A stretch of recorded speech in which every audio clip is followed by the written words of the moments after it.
Hello friends, सिंदूर खेल serial आगामी अध्याय आपण मैंने देखा पाइबे।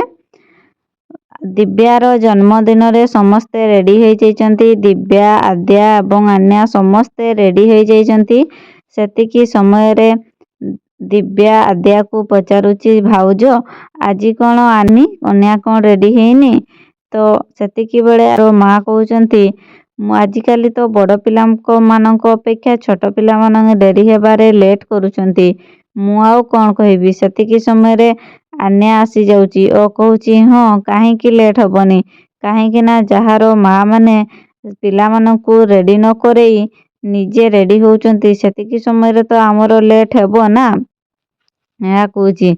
यह शुणी आद्या कहूची जे दिव्या तुमे केमिति ए आटम बम को संभाड़ी थाओ, मु तो टिके संभाड़ी पारुनी। एकथा शुणी समस्ते मुह को मुह देखा देखी होई हसुचंती। भल लागिथिले भिडियोटी को लाइक करंतु, चैनल रे नुआ करी आसीथिले चैनल को सब्सक्राइब करि दियंतु और पाखरे थिबा नोटिफिकेशन बेल को क्लिक करि दियंतु, जा फल रे सिंदूर खेल सीरियल रे आगामी अध्याय रे कोन देबो आपण माने जानि परिबे।